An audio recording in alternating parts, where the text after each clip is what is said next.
Good evening, everyone. My name is Katrina Chapman, and today I'm going to be going over my spectral problem. I was given problem J, so I'm just going to kind of walk through how I solved and narrowed down everything for this specific problem. So I was given the C10H12O. So I had to kind of go back through a lot of the videos and just rewatch the instructions and some YouTube videos to get more elaboration on what's required.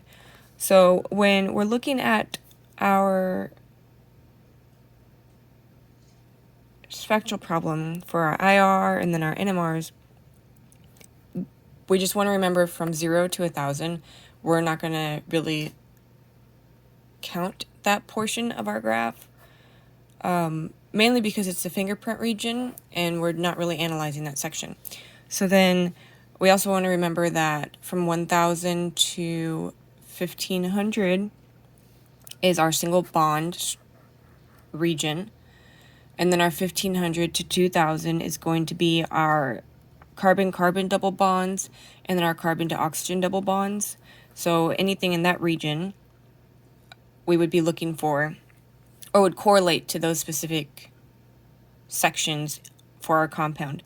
And then we have right above the 2,000 region, so 2,000, 2,000, 2,100, 22, kind of to that 2,300 region is going to be your triple bond, which I do not have on mine. And then I could not find any correlation for pretty much your 24,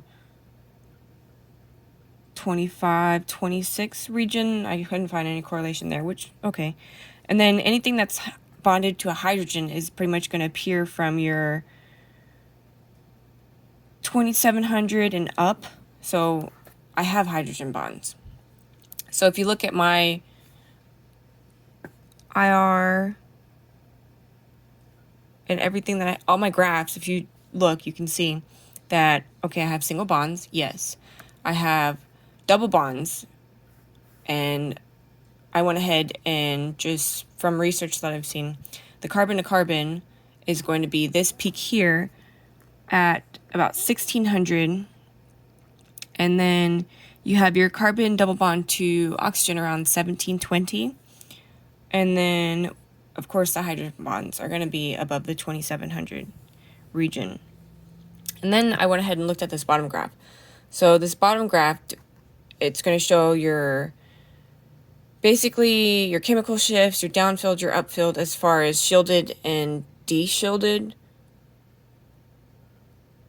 regions.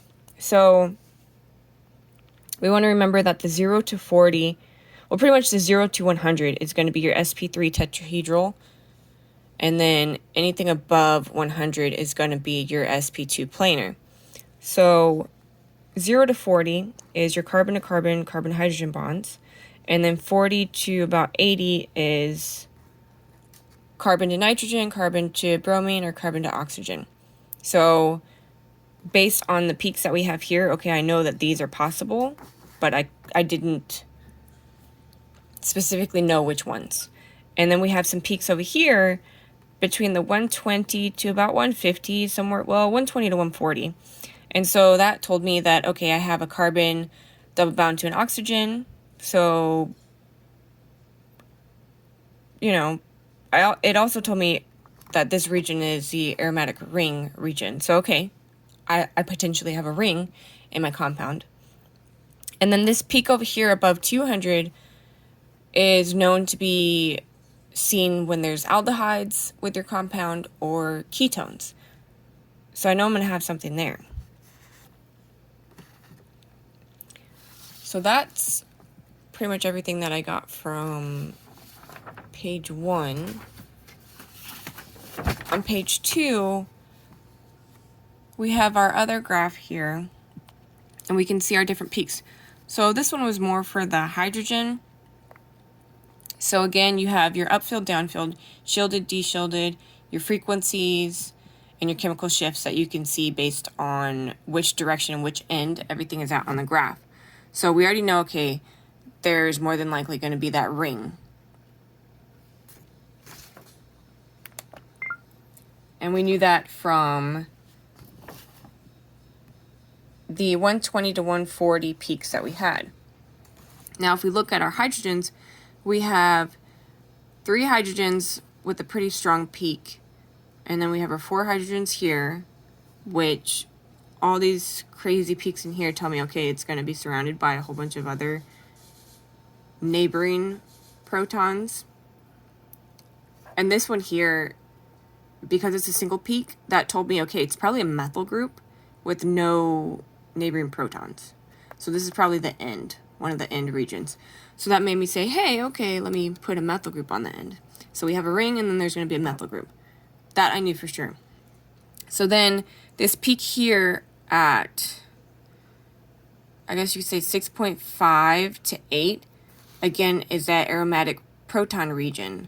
So, and it's got the 5 hydrogens, so that also tells me that it's more than likely going to be a benzene ring, because when you have your benzene, you're only going to have the 5 hydrogens. So, okay, that really reassures me. I've got that. Great. The only thing that worried me here was in the aldehyde region, there wasn't really anything there. So that told me I don't have an aldehyde. I more than likely have a ketone, because remember I have that peak over here. So I went ahead and added the ketone. And then based on my 4 hydrogens that I have here, I know that I'm going to have these 2 C2 groups. And they're going to have a methyl group to one side, and then we're going to have that oxygen on the other side, which is going to cause it to be more electronegative. So based on our graph here, we can see, or it helped me decide, okay, which direction should I put the ketone? Should I leave it here on this peak, closer to the ring, or should I shift it down over to this carbon, which is closer to the methyl? And based on where the peak was here, because the peak was more upfilled, shielded, and it had the lower frequency, I ultimately decided to put my ketone next to the methyl group and not next to, or my double bonded oxygen next to the methyl group, not next to the ring. And that was because of the location that it was here on this graph. The methyl was closer to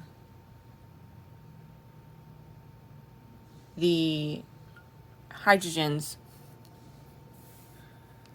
which had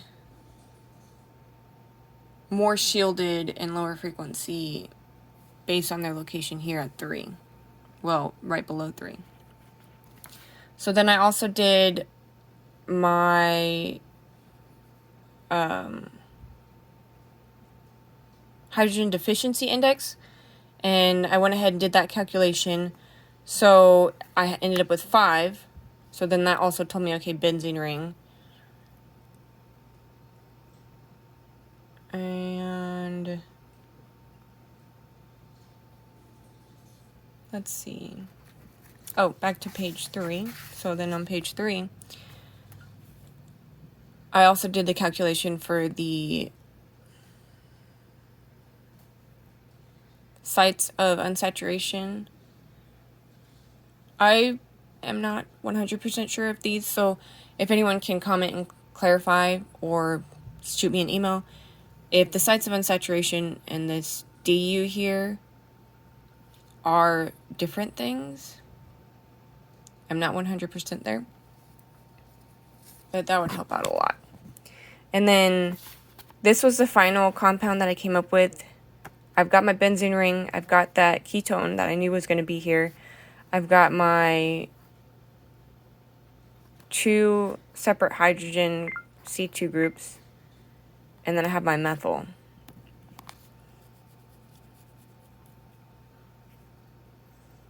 If there's any questions, go ahead and shoot me an email. Thank you for watching.